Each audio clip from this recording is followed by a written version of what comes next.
আসসালামু আলাইকুম ওয়া রাহমাতুল্লাহি ওয়া বারাকাতুহু। আলহামদুলিল্লাহি ওয়াহদা ওয়াসসালাতু ওয়াসসালামু আলা মান লা নাবিয়্যা বা'দা। প্রিয় মুসলিম ভাই ও বোন, আজকে ঈদের দিনের আমল সম্পর্কে আলোচনা করব ইনশাআল্লাহ। প্রত্যেকটা মুসলিমের জানা উচিত আমরা ঈদের দিনে কোন কোন আমলগুলো করব। আমি প্রত্যেকটা আমলের ক্ষেত্রে যদি হাদিসের আরবি ইবারত পাঠ করি তাহলে ভিডিওটি অনেক বড় হবে, আলোচনাটি অনেক দীর্ঘ হবে। তাই আমি শুধু আমলগুলোর কথা বলবো এবং সেটি কোন হাদিসে রয়েছে সেটা রেফারেন্স দেব ইনশাল্লাহ। আসুন আমরা জেনে নেই সর্বপ্রথম যে ঈদের দিনে নামাজের বহির্ভূত আহকামগুলো, অর্থাৎ নামাজ ছাড়া অন্য কোন কোন আমলগুলো আমাদের করা উচিত। এক নম্বরে হচ্ছে আমরা গোসল করে ঈদের নামাজ পড়তে যাব। এক নম্বর হলো আমরা গোসল করে ঈদের নামাজ পড়তে যাব। এই সম্পর্কে হাদিস রয়েছে মুয়াত্তা মালিক 415 নম্বর হাদিস। দুই নম্বর যে আমলটি আমরা করব সেটা হচ্ছে কিছু খেয়ে ঈদুল ফিতরের নামাজে যাব। রাসূল সাল্লাল্লাহু আলাইহি সাল্লাম 3টি বা 5টি বিজোড় সংখ্যক খেজুর খেয়ে তিনি ঈদুল ফিতরের সালাত পড়তে গিয়েছিলেন। তাহলে সুন্নত হচ্ছে আমরা নামাজের আগে বাসায় কিছু খেয়ে, সেটা যদি খেজুর খাই আলহামদুলিল্লাহ সেটা অনেক ভালো, সেটা 3টি বা 5টি বিজোড় সংখ্যক। এই হাদিসটি আমরা পাবো বুখারীর 953 নম্বর হাদিস এবং ইবনে মাজার 1754 নম্বর হাদিস। 3 নম্বর যে আমল সেটি হচ্ছে যে আমরা পায়ে হেঁটে আমরা ঈদগাহে যাব, পায়ে হেঁটে যাব। এই সম্পর্কে হাদিসটি আছে ইবনে মাজার 1295 এবং তিরমিজির 530 নম্বর হাদিস। 4 নম্বর যে আমল সেটি হচ্ছে যে আমরা সুন্দর পোশাক এবং সুগন্ধি ব্যবহার করে ঈদের নামাজে যাব। সুন্দর পোশাক মানে যে একে নতুন কাপড় পরতে হবে এমনটা নয়। যার যেটা সুন্দর আছে, পরিষ্কার পরিচ্ছন্ন আছে, আমরা সেই পোশাকটি পরেই এবং সুগন্ধি আতর ব্যবহার করে আমরা ঈদের সালাত করতে যাব। তবে এখানে একটা বিষয় মনে রাখতে হবে, মা বোনরা অর্থাৎ মহিলারা যদি ঈদের সালাতে যায়, ঈদগাহে যায়, তাহলে তারা কোনো সুগন্ধি ব্যবহার করবে না। তাদের জন্য সুগন্ধি ব্যবহার করে বের হয় নিষেধ। এই হাদিসটি পাবেন বুখারীর 948 নম্বর হাদিস আর বাইহাকির 3য় খণ্ড 281 পৃষ্ঠা রয়েছে। 5 নম্বর যে আমল সেটা হচ্ছে মহিলা শিশু সবাই ঈদগাহে যাবে। মহিলা শিশু সবাই ঈদগাহে যাবে।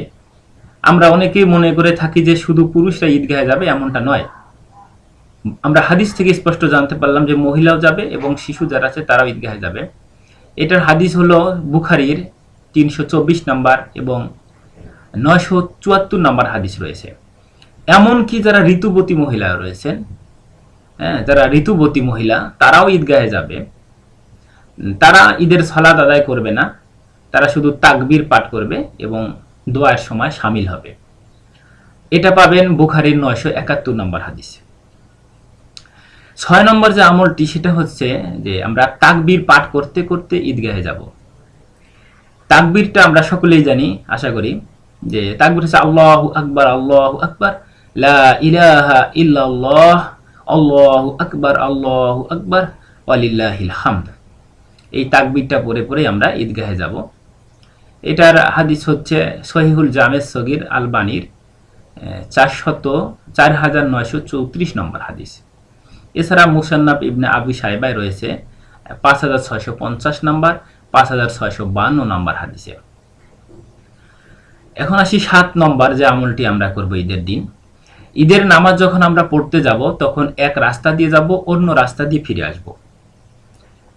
এটাই রাসূল সাল্লাল্লাহু আলাইহি সাল্লাম করতেন, এটাই সহিহ সুন্নাহ মোতাবেক আমল। এই হাদিসটি আমরা পাবো যে ইবনে মাজার 1299 এবং সহিহ বুখারীর 986, আবু দাউদের 1025 নম্বর হাদিস। 8 নম্বর আরেকটি আমল সেটা হচ্ছে ঈদের দিন নামাজ শেষে এসে আমরা খেলাধুলা করতে পারি, বৈধ খেলাধুলা জায়েজ আছে। যেগুলো খেলাধুলায় শরীর চর্চা হয়, জুয়া থাকে না, গান বাজনা মিউজিকের কোনো ব্যবস্থা নেই, সেই খেলাগুলো আমরা খেলতে পারবো। তবে হাদিসে যেটা বর্ষা এবং ঘোড়দৌড়, তীর ধনুক শিক্ষা, এগুলো খেলা সবচেয়ে সুন্নাহ মোতাবেক। এছাড়া যে কোনো খেলা আমরা, যেগুলো বৈধ খেলা, সেগুলো আমরা খেলতে পারবো। ঈদের দিনে খেলাধুলা করা জায়েজ আছে। এটা বুখারীর 950 নম্বর এবং 5236 নম্বর হাদিস রয়েছে। আচ্ছা, 9 নম্বর যে আমল, সেটা হচ্ছে আমরা ঈদের নামাজ শেষে বাড়িতে ফিরে এসে আবার 2 রাকাত নফল সালাত আদায় করব। এই আমলটি হয়তো উঠেই গেছে আমাদের মাঝ থেকে, যে ঈদের সালাত শেষ করে আমরা যখন বাড়িতে ফিরব, বাড়িতে এসে আবার 2 রাকাত নফল সালাত আদায় করব। এটা রয়েছে ইবনে মাজার হাদিস 1293, এর সনদ হাসান। নাসিরউদ্দিন আলবানী রহিমাহুল্লাহ বলেছেন এর সনদ হাসান এবং আমলযোগ্য হাদিস। এগুলো গেল যে আমরা ঈদের সালাতের বাইরে এই আমলগুলো আমরা করব ঈদের দিন। এবার আসুন আমরা জেনে নেই ঈদের নামাজ সম্পর্কিত কিছু আহকাম, মাসলা মাসাইল। আসুন সর্বপ্রথম আমরা জেনে নেই যে ঈদের নামাজ কত হিজরিতে প্রথম চালু হয়। ঈদের নামাজ লিপিবদ্ধ হয় বা প্রথম চালু হয় হিজরির প্রথম সনেই। হিজরির প্রথম সনেই ঈদের নামাজ চালু হয়। ঈদের নামাজ সুন্নতে মুআক্কাদা, এটি 2 রাকাত বিশিষ্ট নামাজ। তবে হানাফি মাযহাব এবং অন্যান্য উলামাদের মতে এটাকে কেউ কেউ ওয়াজিবও বলেছেন। তবে উভয় পক্ষেরই দলিল রয়েছে এবং এটা গুরুত্বপূর্ণ সালাত। সুন্নতে মুআক্কাদা হলেও এটা খুবই গুরুত্বপূর্ণ।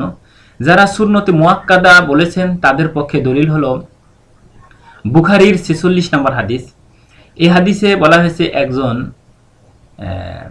একজন ব্যক্তি, তিনি আরবের গ্রাম অঞ্চলে থাকেন, আরব বেদুইন বলা হয়। উনি সে রাসূল সাল্লাল্লাহু আলাইহি সাল্লামকে ইসলাম সম্পর্কে জিজ্ঞেস করলেন। তখন রাসূল সাল্লাল্লাহু আলাইহি সাল্লাম তাকে ইসলাম শিখাই দিলেন, ইমানের কথা বললেন, সালাতের কথা বললেন। বলল যে তুমি দিনে রাতে 5 ওয়াক্ত সালাত আদায় করবে। তখন ওই লোকটি জিজ্ঞেস করছিল, ইয়া রাসূলুল্লাহ, এছাড়া কি আমার কোনো, এই 5 ওয়াক্ত নামাজ ছাড়া আর কি কোনো নামাজ আছে আমার জন্য? তিনি বললেন, না, আর কোনো নামাজ নেই। তবে তুমি যদি ইচ্ছা করো তবে নফল সালাত তুমি আদায় করতে পারো। তখন ওই লোকটি বলেছিল, আরব বেদুইন বলছিল যে আমি এই 5 ওয়াক্ত সালাতের কমও করব না, বেশিও করব না। রাসূল সাল্লাল্লাহু এই কথা বলতে বলতে উনি চলে গেলেন। তখন রাসূল সাল্লাল্লাহু আলাইহি সাল্লাম বললেন, হে সাহাবীরা, দেখো, এই ব্যক্তি যদি তার কথায় অটুট থাকে, তার এই কথা যদি সে ঠিক রাখে, যদি সত্য বলে থাকে, তাহলে তার কল্যাণ হবে, অর্থাৎ সে সফল কাম হবে, অর্থাৎ তিনি জান্নাতে যাবেন ইনশাআল্লাহ। তো এই হাদিস থেকেই দলিল নেওয়া যায় যে যেহেতু 5 ওয়াক্ত সালাতই ফরজ বা ওয়াজিব, আবশ্যক, এছাড়া অন্য সালাতগুলো এত আবশ্যক নয়। এজন্য ঈদের সালাতকে অধিকাংশ আলেম ওলামা এবং ফকিগণ এটাকে সুন্নতে মুআক্কাদা হিসেবে মনে করেন। আর যারা ওয়াজিব বলেন তাদের পক্ষে দলিল হলো যে জুম্মার দিন যদি ঈদ হয়, তাহলে কেউ যদি ঈদের সালাত পড়ে, তাহলে তার জন্য জুম্মার সালাত না পড়লেও সমস্যা নেই। তার ইচ্ছা, সে ইচ্ছা করলে পড়বে, না হলে পড়বে না। কারণ একটা আরেকটা সালাতের স্থলাভিষিক্ত।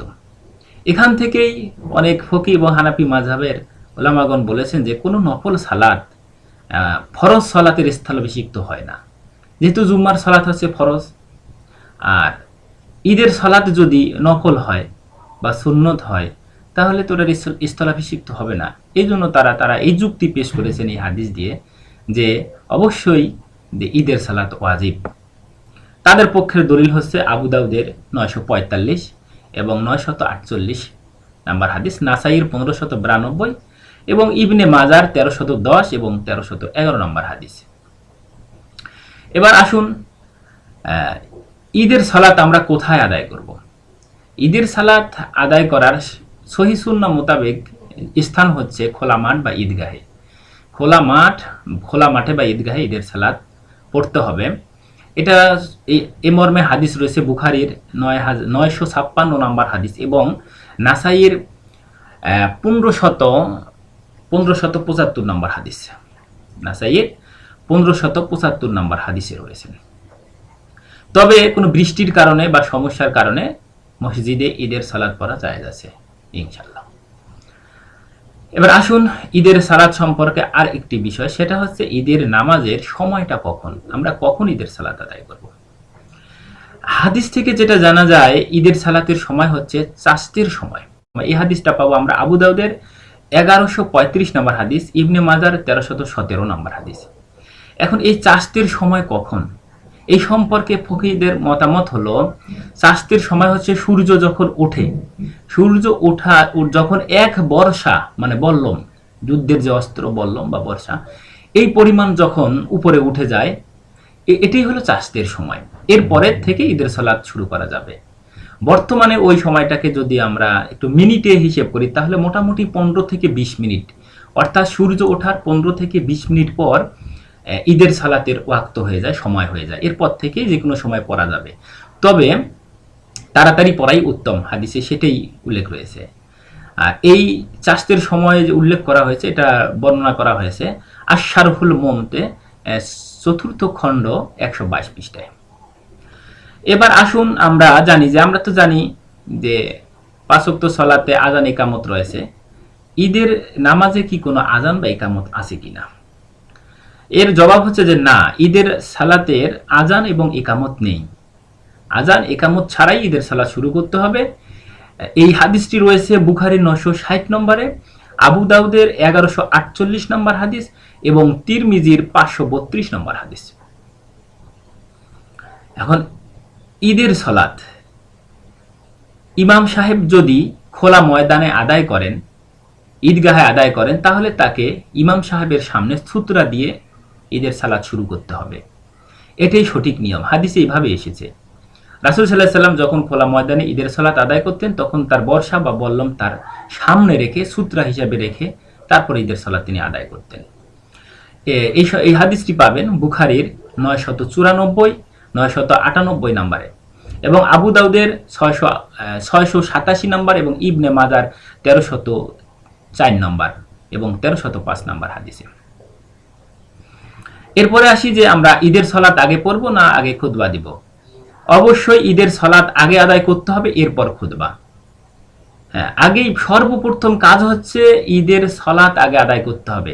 সালাত আদায়ের আগে কোনো খুতবা নেই, যা আমাদের অধিকাংশ ইমাম সাহেব এবং খতিবরা করে থাকেন। ঈদগাহে গিয়ে আগে অনেকক্ষণ বয়ান করেন, ওয়াজ নসিহত করেন, উপদেশ দেন, যা এগুলো সুন্নাহ বিরোধী কাজ। এগুলো সুন্নাহ বিরোধী কাজ। রাসূল সাল্লাল্লাহু আলাইহি ওয়াসাল্লামের যুগে এগুলো ছিল না। রাসূল সাল্লাল্লাহু আলাইহি ওয়াসাল্লাম বলেছেন যে সর্বপ্রথম ঈদের দিনের প্রথম কাজ হচ্ছে ঈদগাহে গিয়ে সালাত আদায় করা, এটি সর্বপ্রথম কাজ। এরপরে হচ্ছে খুতবা, হাদিসে সেটাই রয়েছে। কিন্তু আমাদের সমাজে তা উল্টা চলছে, আগে খুতবা দেয়, অনেক ওয়াজ নসিহত করে, এরপরে উনি ইমাম সাহেব সালাত আদায় করে, যা শরীয়তের এবং সুন্নাহর একেবারেই বিপরীত।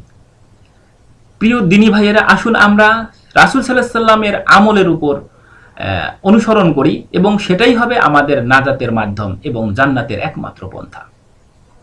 রাসূল সাল্লাল্লাহু আলাইহি ওয়াসাল্লাম যেহেতু সর্বপ্রথম আগে সালাত আদায় করেছে, আমরা আগে সালাত আদায় করব। সালাতের আগে, ঈদের সালাতের আগে কোনো খুতবা, কোনো বক্তব্য, কোনো কিছুই দেওয়া যাবে না। এই হাদিসটি রয়েছে বুখারীর 951 নম্বরে এবং 962 এবং 963 নম্বরে রয়েছে। এরপরে আসুন ঈদের নামাজের আগে এবং পরে কোনো নামাজ আছে কিনা। ঈদের নামাজের আগে কোনো নামাজ নেই এবং ঈদের নামাজের পরে ঈদগাহে কোনো নামাজ নেই। তবে ঈদগাহ থেকে ফিরে এসে বাসায় এসে 2 রাকাত সালাত করার কথা আগে আমরা উল্লেখ করেছি। তাহলে এর হাদিস পাবেন, এটি বুখারীর 989, আবু দাউদের 1159 এবং তিরমিজির 537 নম্বরে এবং ইবনে মাজার 1291 নম্বরে এই হাদিসটি রয়েছে। এখন আসি একটু গুরুত্বপূর্ণ বিষয় নিয়ে, সেটা হচ্ছে ঈদের সালাতের তাকবীর কয়টি দেব, 12টি দেব না 6টি দেব। আসুন আমরা আগে আলোচনা করি যে ঈদের নামাজ 12 তাকবীরেই পড়া, এটাই বেশি শরীয়ত সম্মত এবং বেশি উত্তম এবং ভালো। ঈদের সালাত 12 তাকবীরে হবে এই মর্মে হাদিসের সংখ্যা অনেক বেশি। আমার জানা মতে, আমি যতটুকু পড়াশোনা করেছি, 152টি হাদিস আমি পেয়েছি। 12 তাকবীরের 152টি হাদিস আমার জানা মতে আমি পেয়েছি। আমি কয়েকটি উল্লেখ করতেছি, সেটা হচ্ছে ইবনে মাজার 1277, 1279, তিরমিজির 536 নাম্বার, মুয়াত্তা মালিকের 421, আরো অনেক হাদিস রয়েছে। অনেক দীর্ঘ আলোচনা হবে বিধায় আমি এখানে শেষ করলাম। অধিকাংশ আলেম ওলামাদের মতে 12 তাকবীরের মাসালাকে তারা বেশি শক্তিশালী মনে করেছেন। হ্যাঁ, এছাড়া এই মাসালার উপরেই আমল করেছেন। যেমন ইমাম আবু হানিফা রহমতুল্লাহ আলাই এর দুইজন বিখ্যাত ছাত্র ইমাম ইউসুফ এবং ইমাম মুহাম্মদ রহিমাহুমুল্লাহ, এছাড়া ইমাম শাফি, ইমাম মালিক এবং ইমাম আহমদ ইবনে হাম্বল এবং আহলুল হাদিস থেকে শুরু করে মক্কা মদিনার ইমামগণ এভাবেই তারা 12 তাকবীরে ঈদের সালাত আদায় করে আসছেন। এই আলোচনাটি পাবেন যে রদ্দুল মুহতার, হানাফি মাযহাবের একটি বিখ্যাত কিতাব, রদ্দুল মুহতার 664 পৃষ্ঠায়। তাহলে দেখা গেল যে অধিকাংশ মাযহাব এবং আলেম ওলামাদের মতে হচ্ছে 12 তাকবীরে ঈদের সালাত আদায় করা বেশি শক্তিশালী মত। তবে কেউ যদি 6 তাকবীরে ঈদের সালাত আদায় করে হয়ে যাবে ইনশাআল্লাহ। তো ইমাম সাহেব এই তাকবীরগুলো যে 12 তাকবীর দিবেন সেটা সশব্দে পড়বেন, আর মুক্তাদি যারা আছে তারা নিঃশব্দে, তারা মনে মনে চুপে চুপে পড়বে। এরপরে আরেকটি বিষয় হচ্ছে, সেটা হলো ইমাম সূরা জোরে তেলাওয়াত করবেন, অর্থাৎ সশব্দে তেলাওয়াত করবেন, সশব্দে সূরা পড়বেন। আর প্রথম রাকাতে পড়বেন সূরা কফ এবং দ্বিতীয় রাকাতে পড়বেন সূরা কমার। এটাই সুন্নাত। রাসূল সাল্লাল্লাহু আলাইহি ওয়াসাল্লাম এভাবেই পড়তেন। রাসূল সাল্লাল্লাহু আলাইহি ওয়াসাল্লাম এভাবেই পড়তেন, প্রথম রাকাতে সূরা কফ এবং দ্বিতীয় রাকাতে পড়তেন সূরা কমার। এর হাদিস রয়েছে এই সম্পর্কে, হাদিস আবু দাউদের 1154 এবং তিরমিজির 534, নাসাইয়ের 1566, ইবনে মাজাহ 1282 নাম্বার হাদিস। এছাড়াও প্রথম রাকাতে সূরা আলা এবং দ্বিতীয় রাকাতে সূরা গাশিয়া পড়াও সুন্নত। রাসূল সাল্লাল্লাহু আলাইহি ওয়াসাল্লাম কখনো কখনো সূরা আলা প্রথম রাকাতে পড়তেন এবং দ্বিতীয় রাকাতে সূরা গাশিয়া পড়তেন। এটা পাবেন তিরমিজির 533 নম্বর হাদিস, নাসাইয়ের 1567, ইবনে মাজাহর 1281 এবং 1283 নম্বর হাদিস। এবার আসুন আমরা খুতবার মাঝে মাঝে ইমাম সাহেব তাকবীর দেবে কিনা। জি না, খুতবার মাঝে মাঝে তাকবীর না দেয়া। খুতবার মাঝে মাঝে যে তাকবীর দেওয়ার হাদিস ইবনে মাজাহে রয়েছে, এই হাদিসটি একেবারে অত্যন্ত জয়ীফ এবং দুর্বল, এবং কেউ কেউ এটা বলাকে বিদআতও বলেছেন। আলবানীর জয়ীফ ইবনে মাজাহর 264 নম্বর হাদিস, এটি অত্যন্ত দুর্বল। তাই প্রত্যেকটা মুসলিম ইমাম ও খতিবের উচিত হবে যে ঈদের খুতবার মাঝে মাঝে তিনি যে তাকবীর বলেন, আল্লাহু আকবার, আল্লাহু আকবার, লা ইলাহা ইল্লাল্লাহু, আল্লাহু আকবার, আল্লাহু আকবার, লিল্লাহিল হামদ, এটা খুতবার মাঝে মাঝে না বলাই ভালো, কারণ এটা দুর্বল এবং কেউ কেউ বেদাতও বলেছেন।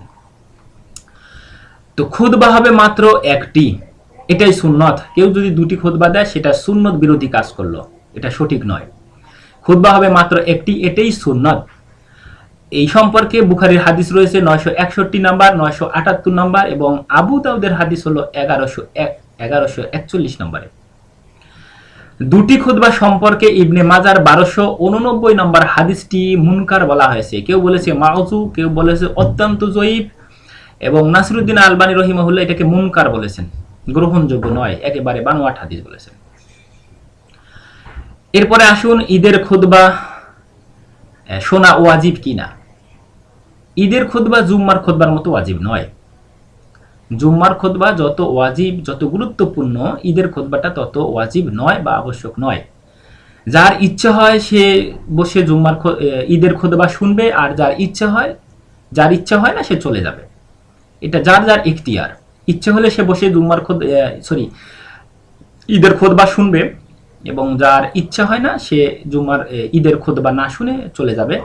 এ মর্মে স্পষ্ট হাদিস রয়েছে আবু দাউদের 1155 নম্বর হাদিস এবং ইবনে মাজাহর 1290 নম্বর হাদিস, সুনান নাসাইর 1571 নম্বর হাদিস। এরপরে আরেকটি বিষয়, জুম্মার দিন যদি ঈদ হয় তখন আমরা কি করব? ঈদের সালাত পড়ব না জুম্মার সালাত পড়ব?